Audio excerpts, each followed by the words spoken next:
We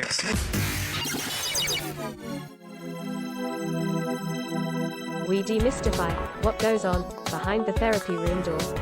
Join us on this voyage of discovery and co-creative conversations. This is the Therapy Show, Behind Closed Doors podcast. With Bob Cooke and Kellie Barratt. Hello and welcome to the Therapy Show Behind Closed Doors. I'm Kellie Barratt and welcome to the wonderful Mr. Bob Cooke. Hello. And here we are on episode number 213, Bob. And the title is The Use of Intersubjective Silence in the Therapy Process. Correct. Do you want me to start? I do. You can start on with when I first titled this title, if that's the word, the use of quietness in the therapy room. And I thought, we better have a more technical word for it, or more up-to-date word for it. So I've come up with the use of the intersubjective silence in the room. You know, the silence that happens in the co-created relationship between the two subjects, i.e. the therapist and the client. The use of intersubjective silence in the therapy room. Now, most people, and I would imagine you, Kellie, as well, but I think most people, in terms of therapists and counsellors, will have been trained in some way on how to use silence, or at least talking about silence within the therapy room, because not only will that happen for the client, there will be silence, but there's also the other side of it, how the therapist might actually promote silence or use silence in the therapy room on the road to effective therapy. I don't think there'll be many training programs that wouldn't talk about how to use silence, or even just simply what to do when silence occurs in the therapy room. Yes, and is it okay for there to be silence? I don't remember any specific training, but it's a long time since I did get trained, so that the course might have changed since I was trained. But certainly, yeah, silence is all over the show. I mean, nowadays people talk a lot about intersubjectivity. That's simply the two subjects, what happens between the two subjects, the therapist and the client in the therapy room, that co-created relationship. And of course, silence occurs a lot. It does. And therapists may use that, or certainly be aware of that. And what do they do when silence occurs in the therapy room? Do they promote it? Do they allow it to go on for the whole session, for example? So we have the whole 15 minutes in silence, and then the therapist stands up and says, "Okay, see you next week." So that's a big question. So silence occurs for whatever reasons. How long does the therapist continue with that process? Absolutely. What's the answer? Well, go back to your clinical work. Yeah. So I'd be surprised, because I know you've been seeing clients for 10 years. I'd be astonished if you don't know what we're talking about here in terms of, if silence occurs between both of you. Yeah. How you handle that. Yeah. It's useful for clients to do their processing whilst we're there with them. So they're kind of reconnecting to themselves. And I'm thinking about if a schizoid client was in the room, that there might be lots more silence. Somebody who wasn't a schizoid presentation, but that actually silence is really useful. Do you want to say a little bit more about that? If I'm not allowing there to be enough silence, then I might be doing too much talking, and the client isn't following their own process. I'm supposed to be alongside the client. So if the client is processing in real time with me, then if I allow enough silence, then they might get somewhere different than I might have thought where we were going. Yeah, that's certainly true. So I agree with you in terms of reflection. To provide permission for a person to reflect and time for a client to reflect. And I think that's really important in terms of clients processing and reflecting on what they're thinking and feeling in the therapy room. And I think that's really important and very important for therapy in a co-created relationship. I was thinking, though, more about things where clients may use silence to punish the therapist. Okay. No. For example, that's just one example. Yeah. I mean, I agree with you completely. If you look at personality adaptations or disorders, the schizoid person or the person who's withdrawn or is very withdrawn into themselves, almost in a fixed state, that there will be a lot of silence. And what the therapist does about that is another story. And perhaps we can go on to that in a minute. And that led me to thinking about the ways that clients might, out of their awareness, not necessarily in their awareness, use silence as a punishment process against the other. Now, in the history, that might have been the father, mother, significant other person. I mean, you know yourself, Kellie, because I know you've got teenage kids and as well. Oh, they're older now, of course. But I think Jessica used silence a lot when she was angry with me, and she'd storm up to the room and not come out again. Yes. And I think teenagers particularly would clam up to punish their. I'm not saying they think about it this way, but to punish the other. Absolutely, yes. And my teenagers do that too. Yeah. I'm trying to think about clients doing it though. Well, it's not a long step, isn't it? But that's a defense system. I'd say it's a natural part of being a teenager at one level in terms of differentiation, independence, self-agency, and separating from the significant other as a developmental task. Absolutely. And if it becomes a defense system to use, not necessarily in the teenage years, then you have a different process. Yeah, and I suppose it's quite persecutory to be sulking. So thinking of the drama triangle. But yeah, I suppose I don't think I've experienced that many clients do it with me. So I wonder what that's about. But you've not experienced, so if I've got this correct, you've not experienced lots of times when people have been silent with you. Oh, absolutely, yes. How have you thought about that clinically? Yes, but I've not thought about that as that they were punishing me, or I've thought about that clinically, that they've been trying to get past their controlling parent, and that's what's stopping them. So that it's hard for them to be in contact with me, as opposed to, I've never thought about it as punishing. It's a really interesting way of thinking about it. So you've thought it in terms of they go silent because they're afraid or scared to be able to promote their own self-agency in vis-a-vis the wrath of the parent. Yes, yeah. And they project that onto you. Yeah. Okay, so yes, I can certainly see that as why somebody may use silence, or they may, out of awareness, act the same way as they did with their significant other people when they were defined or scared to be themselves. Yes. So in that situation, what do you do as a therapist then? Or what did you do? Yeah. So so when they use silence, so just you say that again. So when they use silence. So what you said to me that you hadn't thought about it punishing, but what you had thought about was that you were the parent, they were the client, playing out the same script of being silent when they were afraid or they were being defined by the parent, so they simply went quiet. Yes, yeah. So then I would then use my nurturing parent to encourage them to stay in contact with me.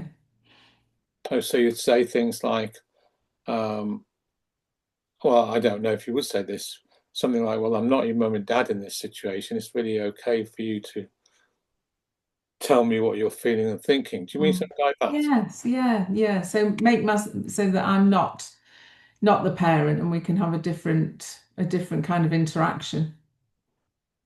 Okay, is that what you would do? I can't think of clients who are that quiet or silent with me, Bob. Okay, well, I'll tell you what I think about all this. Just carrying on, you might be able to think of some examples. Yeah, yeah. Stop talking. Let's go back to punishing a moment. I think it's very common for clients to act out in a way to defy the other by being quiet. That's why I said in the original time quietness, because it's not quietness usually as reflection I'm talking about, that might certainly be promoted by the therapist and useful. But when clients go, especially passive aggressive clients, go into what is called I call it the passive aggressive silence, but it's a silence which isn't particularly calm, that it just feels like underneath it is something else. And of course, Okay. the passive aggressive profile is usually anger. Yes, I was just about to say, so you can feel the anger, but then the client isn't saying anything Yes. to express the anger. Yeah. So the Yeah, silence, nothing. yeah. And a therapist might, well, they'd have to be pretty naive, but they might see it as something else, not particularly thinking of what's underneath the silence. But I think in the case that I'm just talking about, especially a passive aggressive stance, it's really important to think about, well, what is this silence about? What could be under it? What's the function of it? Yeah.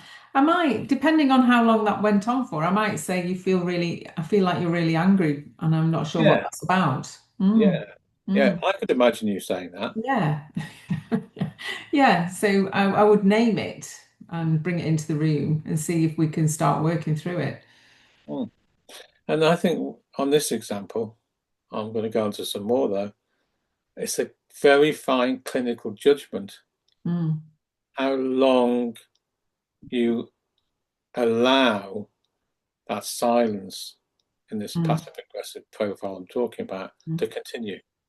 Yes, yeah, because well, ideally the client will raise that themselves and will be able have the agency to say, I'm feeling really angry with me, for example.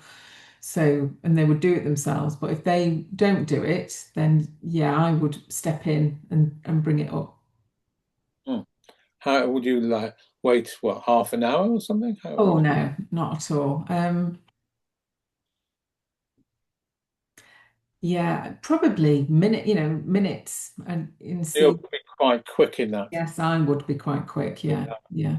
way of, or giving them permission some way, Mm. naming the process, which would help them talk about what's underneath the silence. Yeah, I would initiate.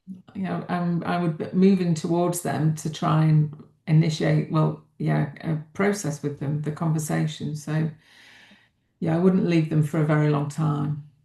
So yeah, I think it's very, very, very common.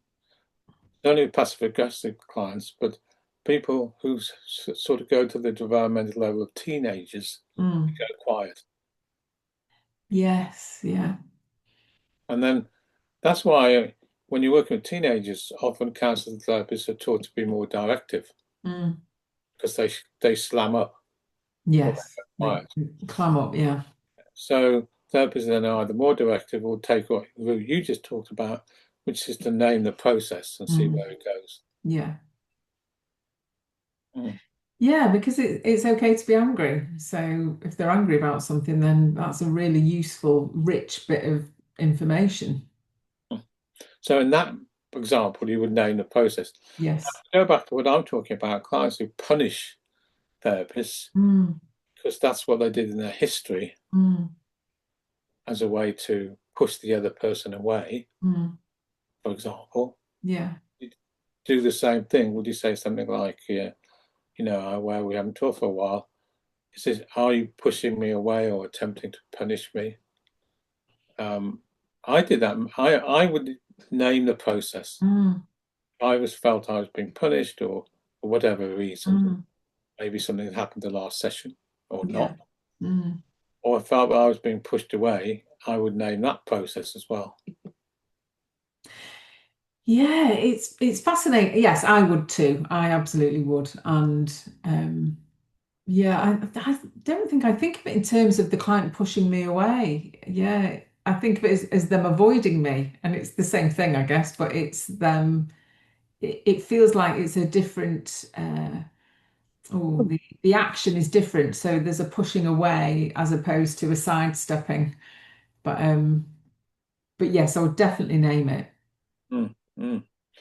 Yeah, so I think when this silence happens, I mean, I know some therapists who wouldn't say anything at all, and Yeah. they'd use the silence for 10, 20, 30 minutes maybe. Mm, And some psychoanalysts would go on for 50 minutes. mm, They wouldn't step into the process to take ownership at all because they would probably argue that that takes away the person's ability of self-agency themselves. mm, Or they may argue they're stepping into the field and it needs a different type of interpretation, for example. mm. So I think many therapists, according to their modality, may or may not see silence in different ways and how you handle silence.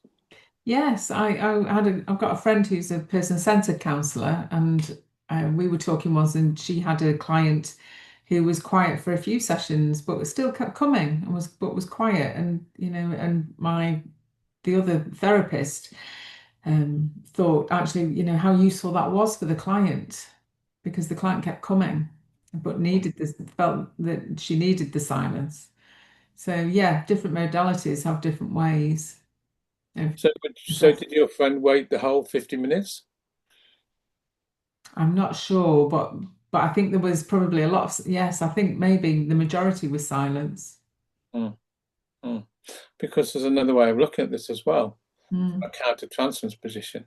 mm, Because you might see a therapist who allows the silence to go on that long mhm, without bringing up some awareness of the process as punishing the client yeah, good point. Yeah, in some way for not yeah, talking. yeah. Okay, if you're not going to talk, then I'm not going to talk either. Yes. Bit of a standoff. Mm. Mm. No, I get that a lot in supervision. Oh, okay. Where therapists come and say, well, client just stopped talking. I didn't know what to do. But Mm. when you explored their countertransfers, they were just, I can think of someone particularly. They said, oh, well, I'm really angry at her or him. And that's just the same as the way my sister was with me. Oh, yeah. See, I think how silence is in a person's history, therapist Mm. or client, Mm. can often be very useful to look at, in supervision particularly, Mm. to Yeah. examine what may or may not be happening. Well, yeah, because the silence isn't coming from an adult place, is it? It's either the parent or the child, so it feels very child. I think it's child mostly. Mm. You have got the parent that might, well, I just talked about, but I think that it's usually from the child ego state. Mm. Yeah, it doesn't feel very grown up. It's not dealing with the problem. It's sulking or yeah, Mm, a standoff. mm. Mm. So, what you do usually then, if I've got this right, Mm. is help the person be aware, okay, and then Yeah. invite them to look at what's underneath the process. Yeah, yeah. That's my job. That's what I see my job as Yeah, to that's bring okay. that to the client. Well, there is another way to use silence, of course, and that's how you look at or interpret silence in the first place. If Mm. you see the silence between the therapist and the client in a subjective way, Mm. it's a reenactment of history, Yeah. then we need to look at what that's about. And if you think of script theory, then they are carrying out their script in Mm. the room. Yeah. And then if we can look at that and analyze that, or the function of that, Yeah. what's the enactment about, we might get to how they play that out in the real world. Yes. Yeah. Well, the client often makes us into somebody from the history, don't they? So we often get that in real time. And I think the countertransference, that is the therapist who can't cope with silence, and there are many of them, come to supervision saying, "Oh, my client just doesn't say anything, and I can't get them to say anything, and I don't know what to do." Yes. Yeah, and I don't know what to do. Yeah. I can imagine that for new trainee therapists, that would be quite a scary space. Mm. Yeah. Especially if they've not been trained particularly to work relationally, like you just said. Yeah. Yeah. I think that if we're going to a pure relational school, another way would be to say something like, I'm aware we've been silent now for 10 minutes and I feel quite uncomfortable with the silence myself. A part of myself wants to look at what techniques I could use so we could actually get some conversation between us. And part of me feels quite hopeless in it. And I just wonder if you felt any of the same things I feel. Yeah. Yes, and that's a lovely way in. For a trainee therapist, that's probably quite Hard. Yeah, advanced. You aren't trained that way. Yeah. Usually, what beginning therapists usually want techniques to help the situation, engage the person in front of them, because they want to do they want to do therapy the right way around and not the wrong way around. Yeah. But the other thing I was thinking about all of like the silence really is if a client starts to dissociate and how hard that is, certainly for new trainees. So if they're disconnecting from us and they're not in the room anymore, that is I think it happens a lot. I think you're really correct there. And for beginning, well, it certainly does in the schizoid process, for example. Many other clients come from many other positions. You may use silencers for many different ways. There's a blocking transaction, I think, from the attachment of the client. But you're correct. I think beginning therapists, how they handle dissociation is a whole different story. Now, hopefully in their training or their supervisor that can help them do that. But dissociation simply means a cut off from the self, and they usually go away from the therapist. And the beginning therapist would want a technique on how to deal with that. And the best thing they can do is take it to supervision. Yes, yeah. So they can feel more confident in the work. There's much written about what we're talking about here, Oh, is there? Reams and reams and reams of books and articles and books and chapters in books about silence and psychotherapy. Any that you'd recommend? Well, many of the psychoanalytical books and many of the relational books and many of the books on transference. I can't think of many at the top of my head. I know Erskine's written about it. Oh, okay. He wrote a book called something about withdrawal in it. I can't remember. But a lot of the books on the schizoid phenomena and that withdrawal process. Eleanor. Oh, Greenberg. Yeah, she writes about this. And many of them see it, I'm not sure if she does, as a punishing process out of their awareness. And some people talk about it as a way to keep the client to keep themselves safe, push away the therapist. Yeah, so the therapist doesn't get too close and then they can't get hurt. Yeah, and same in attachment theory. Because silence often, I think in most cases, Kellie, is a defense mechanism to protect the client's vulnerable self. Child ego state. Now, right at the beginning of the podcast, you were correct when you said, well, how does the therapist, or what does the therapist do? I don't think you phrased it this way, but I think this is what you meant, to engage the client. But the real question here, Kellie, is what happens if they don't engage? Yeah. What does the therapist do? Now, you may not have had any, but I have. Yeah. And that is That's not straightforward.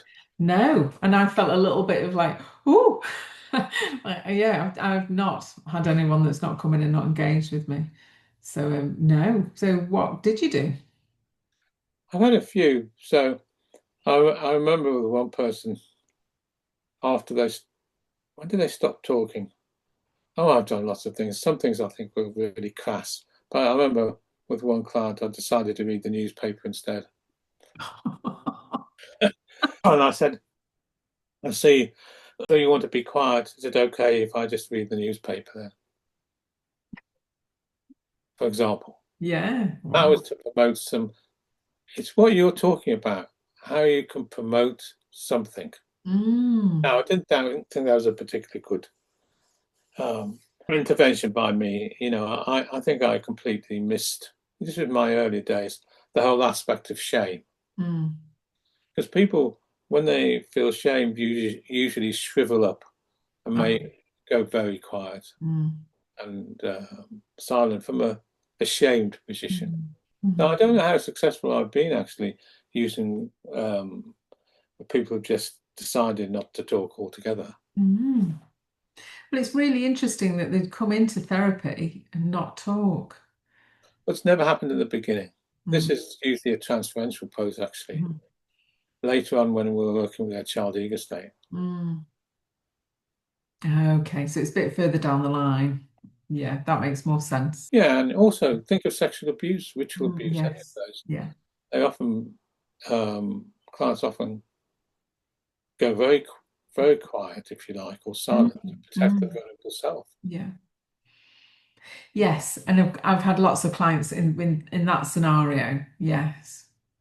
But I've never, yes, but that's not felt like it was they were punishing me. They've just felt very frightened. Punishing client usually be angry. Mm. You're right. Mm. But you can get the people who still want to push you away, but it Mm. can be from a frightened place as well. Mm. Yeah. It's an interesting question or reflections in it for therapists, and perhaps people listen to podcasts. What do they do when their client stays silent for Mm. a period of time in the therapy room? Yeah. Mm. And you and I would both name it. Uh, yes, no, why I hesitated. It's how we name it, I see. Mm. But Mm. perhaps the better question is when we name it. Uh-huh. Do we name it immediately in the hope of getting engagement? Or Mm. do we cultivate the enactment and get it like tomatoes in a greenhouse starts to percolate? Mm. There's a lot going on. And Mm. then choose our time when we say something. So, in other words, you can either say it straight away, that might be successful as well. If you allow the whole process to percolate, though, you might get more, well, you may get different results. Yes, and better results, I think. Mm. If you allow it to percolate, so it kind of it ferments. I remember a well-known therapist who I had the honour to watch work, and he was working with somebody who's actually a friend of mine, as a therapist as well. Sadly, not here anymore. This would be about 15 years ago. And the person decided to work, and then in the work, he got quieter, quieter, quieter. Eventually, stopped any type of engagement. Mm. What the therapist does, who he was also trained in bodywork, but he thinks developmentally, he laid down beside Mm. him and occasionally said, "Is it okay if I touch your arm?" Mm. And this went off, or is it okay for me to inquire what's happening? Or is it Mm. okay for me to, whatever it was? It was very, I think at one stage I looked around the therapy room and there was about 20 people in the room. I would say a lot of them had fallen asleep or they'd switched off because A, it was such quiet work, Mm. and B, it went on for a very long time. 3/4 of an hour, 50 minutes, and occasionally he would make physical contact. And this was going a long time. It was a very patient work. And I can't remember, it's such a long time, how did it end? But I think it ended with not ended, but it was a breakthrough when the person who'd been so quiet and in a regressed state actually started to say what they were thinking and feeling. It took him a long time to get to that place. Now, that was in the middle of a group or a 5-day workshop. So the therapist had plenty of time to do it. But I thought about it. It takes a lot of skill. Yes. It takes a lot of patience. And C, it takes a lot of clarity where you're going, really. But so healing for the client. Well, it was in this case. For this particular person, he hadn't accounted, I think, someone staying with them, accounting in a very gentle way, and hadn't had somebody who had made so much effort and initiation, and was there in a sort of continual way, and wanted to know what was happening. Yes. In TA, you see, that might be called facing the don't exist injunction. Yeah, which is really core work. It was great to watch. I didn't fall asleep, but it did take a lot of my patience because I couldn't really hear a lot of it because it was such quiet work on the floor.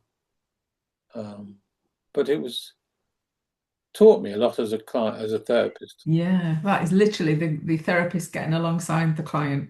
That's and the use of patience, not going away, not giving up. Yeah, because that's what probably the client was used to. That sounds like great work. I think it takes a lot of skill, though, Kellie. Yeah, yes, it does. I don't think you can overnight do that. No. And also, it was in a group that I watched that. Ah, yes, of course. So you've had the marathon. Individually. I mean, that example I gave some time ago in the podcast where I read a newspaper, that was way before my days of relational psychotherapy, really. And that was to shock the client into engagement. Yeah, I don't think it was a particularly useful one, but I wanted to say, I know Gestalt psychotherapists might pick experimentation like that. It actually worked. It got to the anger of the client. Yes. But would I do it again? No, not in that way. Yeah. That's two great examples, Bob. Yeah, but mine wasn't. I mean, it worked to a certain extent, but it's not. I wouldn't advocate that. It was just one way that I picked a very long time ago. Yeah. I think maybe countertransferentially, though I thought at the time it was experimentation and XXX, but it might have been my frustration at not being able to engage with the client rather than driven from a desire of curative healing. Yes, yeah, and it doesn't often work when we come from that place of our frustration. No, never works when it comes from our own frustration. Well, I suppose you're right. Very rarely. Yeah. Unless, of course, the client would have to get to a place to realize that frustration was out of service to them. Yes. Yeah. That's a bit further down in the therapy process. Yeah. Well, Bob, we've actually gone over, I think, quite over. But anyway, it's been a wonderful. I'm sorry, Kellie. I can't go. I'm the opposite of silence for you. I've really enjoyed talking about it. It's fascinating, and I love that, the idea of the client pushing me away. I'm really going to start looking for that. But I really enjoyed talking about it, Bob. So thank you very much. It won't push. Last sentence, and now we're going to stop. Pushing away more than you think because they don't want you to inquire after them. Yes. They don't want you to attune to them. They don't, because often there's a morbid fear of exposure. Ah, yes. And so the fear is I will expose them. Yes. Yeah. Yeah, morbid fear. Yes, I shall hold that with me as I return to work. I've just had 2.5 weeks off, Oh so well, back into work this week. So next podcast is going to be: Is kindness the most important prerequisite for effective psychotherapy? wonderful. I look forward to talking to you on that one, Bob. For me, the next week's podcast and that title is probably going to be one of my favourite topics of this year. Oh, what an accolade. I look forward. Super. Okay, Bob, see you next time. Take care. Take care. Bye-bye. Bye-bye. You've been listening to The Therapy Show, Behind Closed Doors podcast. We hope you enjoyed the show. Don't forget to subscribe and leave us a review. We'll be back next week with another episode.